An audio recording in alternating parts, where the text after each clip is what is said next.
முதலாவதாக மீண்டுமாக அடியானை இந்த நமது ஆலயத்தில் செய்தி கொடுக்க கர்த்தர் கிருபை செய்தால் அவருடைய நாமம் மகிமைப்படுவதாக அனுமதி அளித்த ஆயருக்கும் இசி கமிட்டிக்கும் நன்றியை தெரிவித்துக் கொள்கிறேன். ஜெபம் செய்வோம்.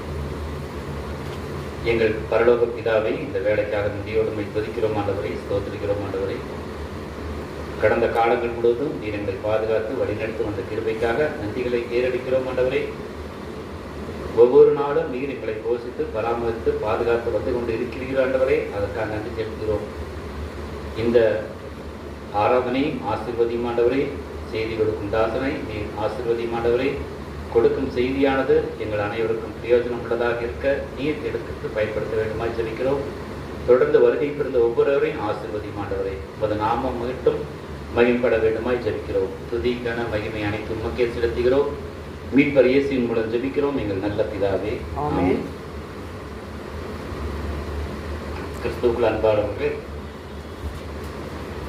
இறைமகன் இயேசுவின் நாமத்தில் உங்கள் அனைவருக்கும் என் வாழ்த்துக்களையும் வணக்கத்தையும் தெரிவித்துக்கிறேன். இன்று எனக்கு கொடுக்கப்பட்ட தலைப்பு நல்லாசிரியர் இயேசு. 2-3 யூடியூப்ல நான் பார்க்குறப்போ நல்லாசிரியர் இயேசுன்னு தான் போட்டுருந்துச்சு. ஆனால் உண்மையான இது அந்த நல்லாசிரியர் இயேசுன்னு வரக்கூடாது. ஆனால் அந்த தலைப்பு தான் நான் பேச போகிறேன். என்னன்னா, எல்லா காரியத்துக்கும் ஆசிரியருக்கு மட்டும் இல்லை, நல்ல ஆசிரியர் மட்டும் அல்ல, சிறந்த ஆயர், நல்ல ஆயர், சிறந்த மருத்துவர், சிறந்த ஆட்சியாளர், சிறந்த தன்னார்வலர், சிறந்த சமூக சேவகர், சிறந்த ராஜா, சிறந்த தந்தையாக, சிறந்த தாயாக, சகோதர, இப்படி அனைத்துலேயும் இயேசுவானவர் முன்னோடியாக இருக்கிறார். அவரோட அடிச்சுவட்டை நம்ம பின்பற்றணும் அப்படின்னு சொல்லியிருக்கிறாங்க. ஆகவே நல்லாசிரியர் இயேசு என்று சுருக்கமாக நாம் சுருக்கிக் கொள்ளாமல் நல்லாசிரியர்களுக்கு வழிகாட்டியாக இருந்த இயேசு கிறிஸ்து என்று கூறுவது சால சிறந்ததாகும். அந்த தலைப்பில் தான் நான் இப்போ பேச இருக்கிறேன். ஒரு முறை நம்ம ஜனாதிபதி சங்கர் தயாள் சர்மா அவர் மஸ்கட் அப்படிங்கிற நாட்டுக்கு போயிருக்கிறாரு. அப்ப அந்த மஸ்கட் நாட்டில் அந்த மன்னர், மஸ்கட் நாட்டோட மன்னர் வந்து நேராக போய் அவரை வரவேற்று கார் கதவை திறந்து அவரை உட்கார வச்சு அவரே ட்ரை பண்ணிட்டு விருந்தினர் மாளிகைக்கு கூட்டிட்டு போனாரு அப்படின்னு ஒரு செய்தி நாங்கள் படித்தோம், கேட்டோம். இதுல என்ன இருக்கு அப்படின்னா, மற்ற எல்லா இடத்துலையும் நீங்க பாத்தீங்கன்னா அதிகாரிகள் தான் போவாங்க, அதிகாரிகள் தான் எல்லாம் பண்ணுவாங்க. ஆனா இந்த மன்னர் வந்து ஒரு சங்கர் தயாள் சர்மா அவர் என்ன இந்தியா ஜனாதிபதி அதனால அப்படி பண்ணினாங்களா அப்படின்னா இல்ல அப்படிங்கிறார். பின்ன எது எல்லா அந்த நாட்டில் இருக்கிற அனைத்து எல்லாருக்கும் ஒரு அதிர்ச்சியா இருக்குது. ஏன் மன்னர் போறாரு, அதிகாரிகளை போகலாம் அல்லது யாரோ ஒருத்தர் அனுப்பி இருக்கலாமே, முக்கிய பிரமுகரை, ஏன் இவரு போனார்னு அப்படி எல்லாம் கேட்குறாங்க. அப்போ அந்த மன்னர் சொல்றாரு, நான் வந்து இந்தியாவில் வந்து புனே பல்கலைக்கழகத்தை நான் படிச்சுட்டு இருந்தேன். அப்போ வந்து எனக்கு ஆசிரியராக இருந்தவர் சங்கர் தயாள் சர்மா.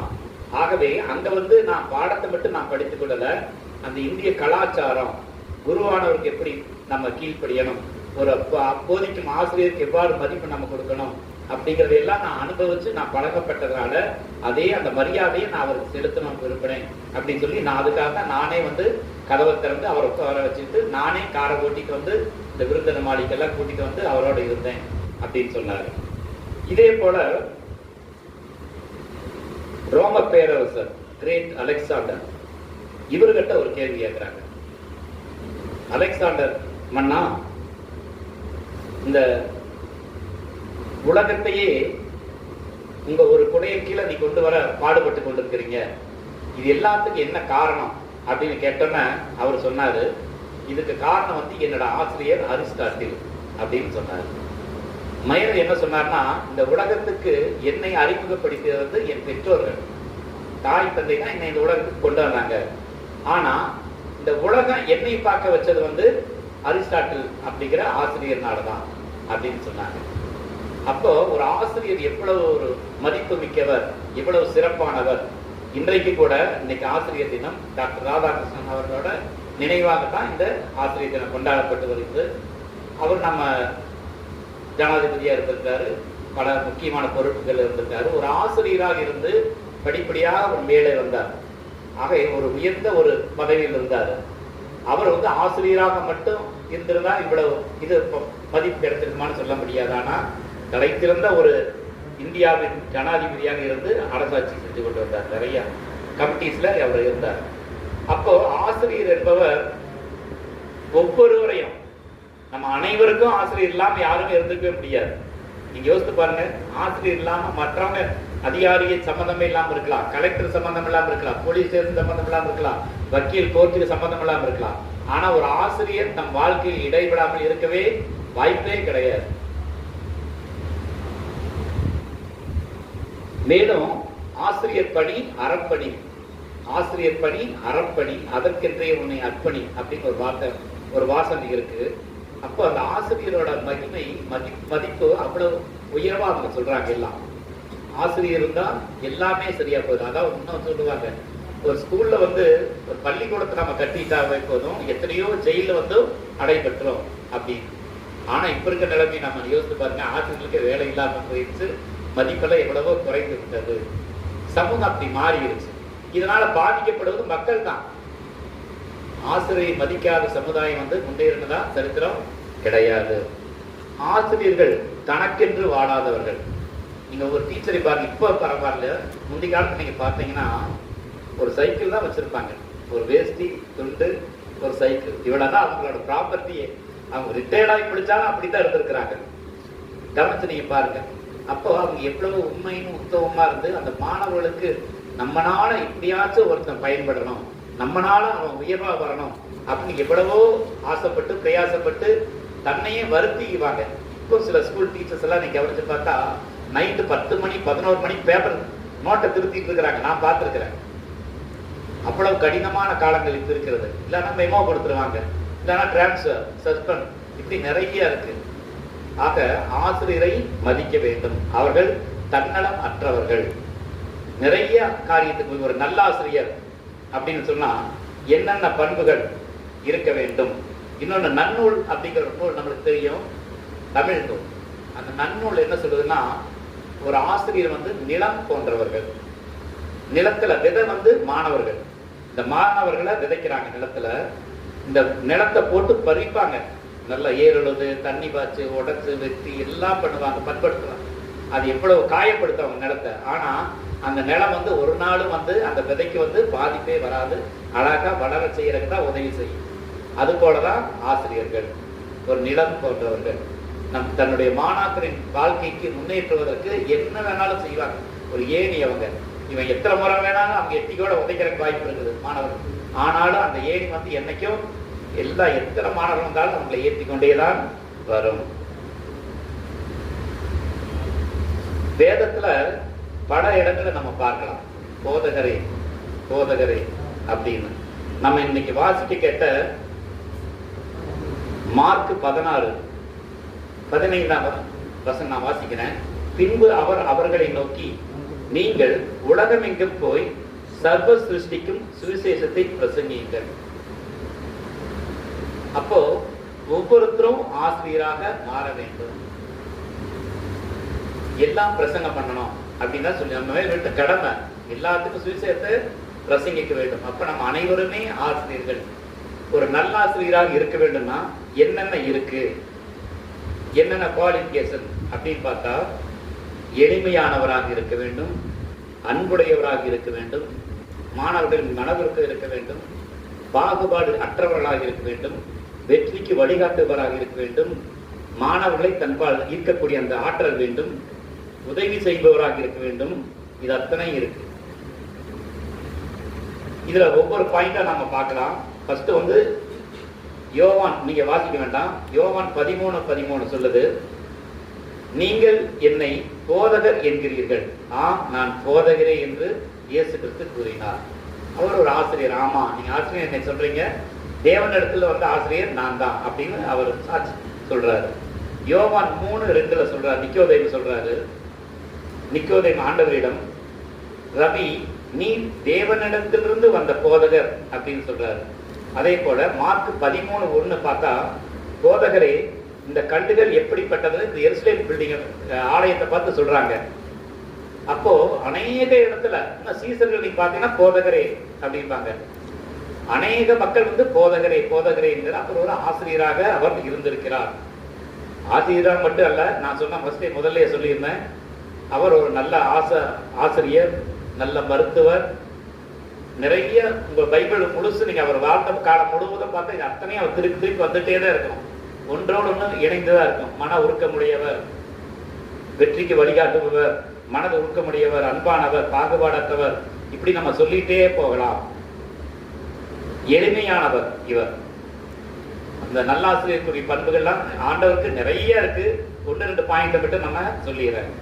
எளிமையானவர். மத்திய 6:34 கூறுகிறார், ஆகையால் எண்ணத்தை உண்போம், எண்ணத்தை குடிப்போம், எண்ணத்தை உடுத்தோம் என்று கவலைப்படாதிருங்கள்.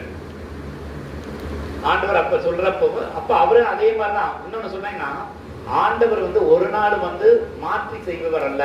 செய்யறது ஒண்ணு, சொல்றது ஒண்ணு, அப்படி பண்ணுபவர் கிடையாது. அவர் அவராகவே என்ன சொல்றாரோ அதை தான் வாழ்ந்திருக்கிறார். என்ன வாழ்ந்தாரோ அதைத்தான் அவர் சொல்லி இருக்கிறார். ஆகவே இருமணமுடைய இது நம்ம ஆண்டவர் இயேசு கிறிஸ்து கிடையாது. எளிமையாக நீங்க ட்ரெஸ் நீங்க பார்த்த ட்ரெஸ் எல்லாம் அவர் வாங்கினாங்க என்னன்னு நம்மளுக்கு சில சமயம் யோசித்து பார்த்தேன். எளிமையா இருக்கிறான்னு சொல்லியிருக்காரு. அப்ப அவர் ட்ரெஸ் எல்லாம் வாங்க மாட்டாரா என்னன்னு கொஞ்சம் யோசித்து பார்த்தேன். எனக்கு ஆனா என்னோட அறிவுக்கு அது எட்டுல. ஒருவேளை யாரா கிஃப்ட் ஆக்கி கொடுத்துருப்பாங்களா இப்ப தெரியல எனக்கு. அதே போல உணவுக்காக உடைக்கவா அவர் கவலைப்பட்டதாவே தெரியல. 5000 பேருக்கு சாப்பாடு கொடுக்கிறாரு, 7000 பேருக்கு கொடுக்கிறாரு, 5 அப்பம் 2 மீன். அவரு பணம் கிடையாது அவர்கிட்ட, அல்லது அவங்க மக்கள் கிட்ட கேட்டால் அவங்க எல்லாமே இந்த வறுமை கோட்டில தான் இருப்பாங்க. ஆண்டவர் இவ்வளவு பேருக்கு எங்க போய் நம்ம பணம் போறது, 200 பணத்துக்கு மேல வேணுமே, யாருகிட்ட போகிறது அப்படின்னு கேட்கிறாங்க சீசர்கள் தான். அப்ப அவர் வந்து இல்ல, நீங்க சாப்பாடு கொடுங்க அப்படிங்கிறாரு. அப்போ அந்த பணத்தை பத்தியோ அடுத்த நாள் செலவுக்கு என்ன பண்றது பத்தியோ எதையும் பத்தி அவரு சிந்திச்சது கிடையாது. அவ்வளவு எளிமையாக தன்னுடைய வாழ்க்கையை நடத்தி கொண்டு வந்தார். காமராஜர் பொதுவா சொல்லுவாங்க, எளிமையானவர். முதலமைச்சரா இருந்தாரு, எளிமையானவர். கடைசியில இறக்குறப்ப கூட ஒரு சட்டை கண்ணாடி என்னமோ இவ்வளவுதான் இருந்துங்கிற மாதிரி சொல்லுவாங்க. அப்ப பாருங்க, ஆண்டவராக இயேசு கிறிஸ்து அவர் கரெக்டா சொன்னா அந்த பாயிண்ட்ல யார் யார் கீப் அப் பண்ணாங்களோ, ஆண்டவர் தன் வாழ்க்கையை வாழ்ந்து காட்டி என்னென்ன சொன்னாரோ அதன்படி செய்தவர்கள் எல்லாம் உயர்ந்த இடத்துக்கு வந்தாங்க. மக்களால் மதிக்கப்படத்தக்க அளவுல கடவுள் கூட அவரை மகிமைப்படுத்தி இருக்கணும் வேண்டும். ஏன்னா அவ்வளவு நல்லது செஞ்சார். காமராஜர்லாம் ஏழைகளுக்கு உணவு கொடுத்தாரு, எவ்வளவோ வசதி பண்ணியிருக்கிறார், நாட்டுக்கு டேம் கட்டி கொடுத்திருக்காரு, இவ்வளவோ நற்காரியங்கள் செய்திருக்கிறார். கண்டிப்பா அவரும் போற்றுதற்குரியவரே. அதே போல நம்ம இயேசுவானவரும் எல்லா இடத்துக்கும் போய் மக்கள் பசியோடு இருக்கிறாங்க அப்படி மனதுருக்கம். நான் ஒரு பாயிண்ட் சொன்னாவே அடுத்தது அந்த ஒரு நல்லாசிரியருக்கு என்ன வேணுமோ அத்தனை பாயிண்ட், அதாவது எளிமை, அன்பு, மன உருக்கம், பாகுபாடற்றவர், வெற்றிக்கு வழிகாட்டுபவர், ஈர்க்கக்கூடியவர், உதவி செய்பவர், இதெல்லாம் திருப்பி ஒன்னே ஒன்று பிணைந்துதான் இருக்கும். எந்த காரியத்தை நீங்க பார்த்தாலும் பாருங்க. நாயின்பூர் விதவை இயேசுவானவர் வந்துட்டு இருக்காரு. அப்ப அந்த நாயின்பூர் விதவை வந்து அவனோட மகன் இறந்து பாடையில எடுத்துட்டு வர்றாங்க. அப்போ அந்த பெண்ணை பார்த்து சொல்றாரு, அழாதே அப்படின்னு சொல்லிட்டு திருத்தி அவளுக்கு அந்த மகனை உயிரோடு எழுத்து கொடுக்கிறார். மனதுருகிங்கிற வார்த்தை வரும். அப்போ அவரு மறுபடியும் திருப்பி சொல்ற பாருங்க, அந்த அன்பு மறுபடியும் வந்துடும். பாகுபாடற்றவர், அது என்ன யாரு எந்த பெண்ணுன்னு தெரியாது. இதே போல கானானிய ஸ்திரீ கிணத்துல வந்து தண்ணி எடுத்து வர்றா, அவன் எந்த யாரு என்ன, சமாரிய ஸ்திரீ. அந்த சமாரிய ஸ்திரீ வந்து சம்பந்தம் களவாதவர்கள் யூதர்களோட. ஆனா இவர் பேசிட்டு இருக்க, கான்வர்சேஷன் பண்ணிட்டு இருக்காரு, எங்க வந்தா என்ன, தண்ணி எடுக்க வந்தான்றது. அப்ப நான் ஜீவ தண்ணி கொடுப்பேன்னு சொல்றாரு. அப்ப சீசர்களோட வந்து ஆச்சரியப்பட்டு பாக்குறாங்க, இவர் எப்படி பேசிட்டு இருக்காரு, இப்படி பேசவே மாட்டாருன்னு ஆச்சரியப்படுறாங்க. அப்போ யாரா இருந்தாலும் சரி, பாகுபாடற்ற நிலைமை, பெரியவங்க, பணக்காரன், ஏழை, அப்படி எந்த வித்தியாசம் கிடையாது. 100க்கு அதிபதி வர்றாரு, அவர்கிட்ட அதே மாதிரிதான். ஏழைக்கு மட்டும்தான் உதவி செய்வார் அப்படி கிடையவே கிடையாது. இந்த 100க்கு அதிபதி வசதியானவனா தான் இருந்திருக்கணும் கண்டிப்பா. அவனுக்கும் அவனோட வேலைக்கானது சுத்தமாக வைக்கிறாரு. இப்படி நிறைய காரியங்கள் நம்ம சொல்லிக்கொண்டே செல்லலாம். அடுத்ததாக மன உருக்கம். மத்தேயு 14:4 5 அப்பம் 2 மீன், அதை நான் சொல்லிட்டேன். அதே போல லூக்கா 17:13 நாயின் ஒரு விதவை மகன் அவர் உயிரோடு இருக்கிறாரு. இது எல்லாமே அவருடைய மன உருக்கத்துக்கு அமைக்கிற நிறைய இருக்குது. நம்ம சொல்ல போனா அந்த அவரோட புதிய ஏற்பாடு முழுசு நம்ம சொல்லிட்டே இருக்கலாம், அவ்வளவு சாட்சிகள் இருக்கு. ஆண்டவராகிய இயேசு கிறிஸ்து தான் மரிக்கும் வரைக்கும் மக்களுக்காக மனது உருகினார். சிலுவையில் அறைப்பட்ட நேரத்தில் அவர் மனது உருக்க இருக்கு. நீங்க உங்களுக்காக, இந்த நாட்டுக்காக ஆடுங்க, உங்க பிள்ளைகளுக்காக ஆடுங்கன்னு சொல்றாரு. அப்ப கடைசி வரைக்கும், கடைசி அந்த கல்பனை கூட நீ வா இன்று என்னோடு கூட பரதேசில் இருப்பாய்ன்னு சொல்றாரு. அது போல எல்லா இடத்துலையும் ஆண்டவர் ஒரு நல்ல ஆசிரியராக, நல்ல போதகராக அவர் காமித்துக் கொண்டு வருகிறார். இன்னொன்னு பாகுபாடற்றவர். இதுதான் அந்த கானான் சமாரியா ஸ்திரீ நான் சொன்னது. எனக்கு வர்றாங்க, யாருமே தெரியாது, யாரா இருந்தாலும் வேற்றுமைகளை அவர் எல்லாத்தையும் சமமாக பாதிக்கக்கூடியவராகவே இருந்தார் ஆண்டவராக இயேசு கிறிஸ்து. லூக்கா 6 அதிகாரம் முழுசு நீங்க வாசித்தாவே நிறைய தெரியும் இயேசு கிறிஸ்துவானவர் எப்படி இருந்தார் அப்படிங்கிறத. வெற்றிக்கு வழிகாட்டுபவர். லூக்கா 6ஆம் அதிகாரம் நீங்க முழுசு பார்த்தீங்கன்னா ஆண்டவர் நம்ம எப்படி வாழ வேண்டும், எப்படி வாழ்ந்தா நம்ம பரலோக ராஜ்யம், கோல் பரலோக ராஜ்யம் தான். அதுதான் நம்ம வெற்றி. எல்லாருக்கும் நம்ம வாழ்றது எல்லாமே கடைசியில் நம்ம பரலோக ராஜ்யம் செல்ல வேண்டும். அதற்கான வழிகள் என்னென்ன, அதுதான் இந்த லூக்கா 6ஆம் அதிகாரம் பார்த்தீங்கன்னா முழுசுதான் போட்டிருக்கும். 2 அங்கே இருக்கிறவங்க அந்த கொடுங்க, ஒன்று கொடுங்க, ஏழைகளுக்கு இறங்கணும், உதவி செய்யுங்க, சுயநலமா இருக்காதீங்க, கடன் கொடுங்க, இப்படி எல்லாம் நிறைய உங்களுக்கு வந்துட்டே வசனம். அந்த அதிகாரம் முழுசு உங்களுக்கு ஒரு நல்ல ஒரு பாக்கியவானா மாறணும் அல்லது ஆசீர்வாதம் வேணும்னா இந்த வழிகளை எல்லாம் நம்ம பின்பற்றி வந்தால் அது வெற்றிக்கு வழிகாட்டுவதாக இருக்கும். அதே போல உதவி செய்யும் தொண்டு உள்ளம் படைத்தவர். 18 வருடமா பெரும்பாடுள்ள ஸ்திரீ வந்தாங்க, அவங்க சுகம் பெறாங்க. கண்ணு தெரியாதவங்க, காது கேளாதவங்க, கை சூம்பினவங்க எல்லாத்துக்கும் அவர் உதவி செய்பவராக, துண்டுள்ளம் படைத்தவராக இருந்தார். அப்படி ஒவ்வொரு தன்னுடைய செயல்பாடுகள் அனைத்திலையுமே ஆண்டவராக இயேசு கிறிஸ்து ஒரு நல்ல போதகராக, நல்ல ஆசிரியராக, நல்ல வழிகாட்டியாக, இன்னும் நம்ம என்னென்ன சொல்லுமோ எல்லாமே சொல்லலாம், எல்லாருமே பொருந்தும் ஆண்டவராக இயேசு இருக்கு. மறுபடியும் சொல்றேன், அந்த சிறந்த ஆயர் ஒரு குருவானவருக்கு எடுத்துக்காட்டுனா நம்ம ஆண்டவராக இயேசு கிறிஸ்து தான். அதே ஒரு சிறந்த மருத்துவர்னா அவரு தான். சிறந்த ஆட்சியாளர், எப்படி வாழ வேண்டும், என்னென்ன செய்யணும், ஒரு அரசாங்கம்னா என்ன செய்யணும், எப்படி இருக்கணும், மக்களை எப்படி நடத்தணும் அப்படின்னு காட்டுறாரு. சிறந்த சமூக சேவகராக இருக்கிறார். அதே போல தந்தை தாயாக, இப்ப அந்த குழந்தைகளை பார்த்தீங்கன்னா எல்லாம் அதட்டுறாங்க சீசர்கள் எல்லாம். ஏன் அவங்களை அதட்டுறீங்க, சிறு பிள்ளைகள் வரதுக்கு இடம் கொடுங்கள், எல்லாம் இவர்கள் கூட மாறணும் அப்படின்னு ஒவ்வொரு இடத்துலையும் எளிமையான வார்த்தைகள் கூட தான் பேசியிருக்கிறாரு. கஷ்டமான வார்த்தைகளை சொல்லி புரிய முடியாதபடி அப்படி கிடையாது. எளிமையான வார்த்தைகள் நல்ல உமைகளோடு சொல்றப்ப அவங்க ஈஸியா புரிஞ்சிச்சு. ஆகவே திரளான மக்கள் ஈர்க்கக்கூடியவராக இருந்தார் பாருங்க. எல்லா மக்களும் அவர் பின்னாலேயே போனாங்க, கூட்டம் கூட்டமா. இவர் தனிமையா, இவர் அப்ப அக்கறைக்கு போயிடுவாரு.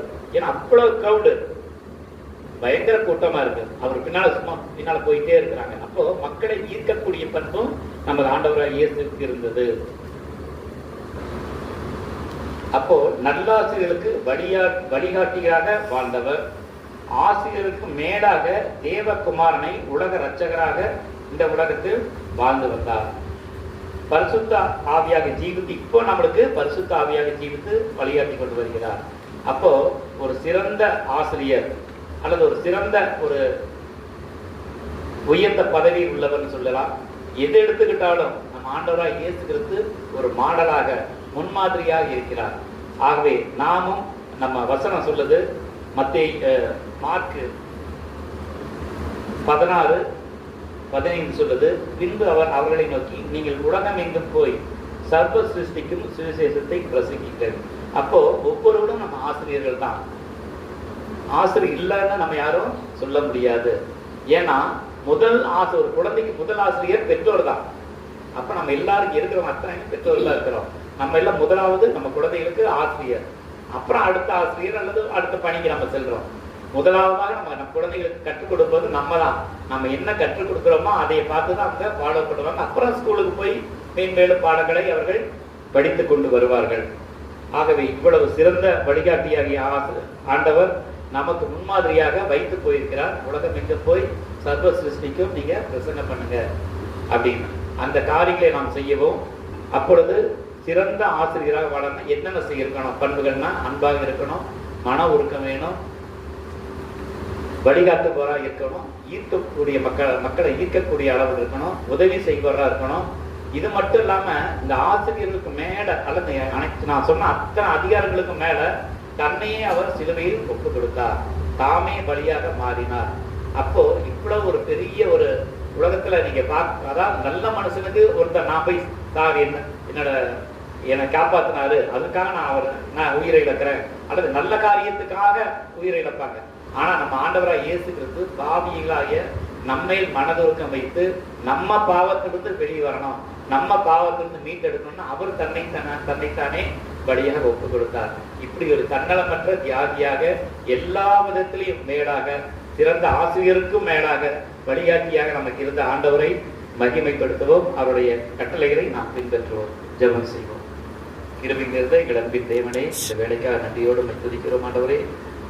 இந்த சிறிது நேரத்தை எங்களுக்கு கொடுத்தீர் ஆண்டவரே, அதற்காக நன்றி செலுத்துகிறோம் ஆண்டவரே. நீர் எங்களுக்கு முன்மாதிரியாக ஒரு நல்ல ஆசிரியராக இருந்து வழிகாட்டி இருக்கிறீர் ஆண்டவரே. உண்மை நாங்கள் பின்பற்றி வர உம்மால் ஆசீர்வதிக்கப்பட்டவர்களாக, உம்மால் வழிநடத்தப்பட்டவர்களாக நாங்கள் இருக்க வேண்டுமா ஜெபிக்கிறோம் ஆண்டவரே. உலகமெங்கும் போய் சுவிசேஷத்தை பிரசங்கிங்கள் என்று நீர் கூறினீர் ஆண்டவரே. அந்த செய்தியை நாங்கள் உண்மையாக எடுத்துச் சென்று அநேக மக்களுக்கு சாட்சிகளாக, உமக்கு சாட்சியாக அநேக மக்களிடத்தில் நாங்கள் கூற நீர் உதவி செய்யணுமா ஜெபிக்கிறோம். தொடர்ந்து ஆசிரியர்களை ஆசீர்வதியும், மென்மேலும் அவர்களுக்கு நல்ல ஆலோசனைகளை உமது தேவ ஞானத்தையும் நீர் அவர்களுக்கு தர வேண்டுமா ஜெபிக்கிறோம். ஆசீர்வதியும், காத்தலும், பலப்படுத்தியலும் எல்லாவற்றையும் இப்ப இயேசு மூலம் ஜெபிக்கிறோம் எங்கள் நல்ல பிதாவே.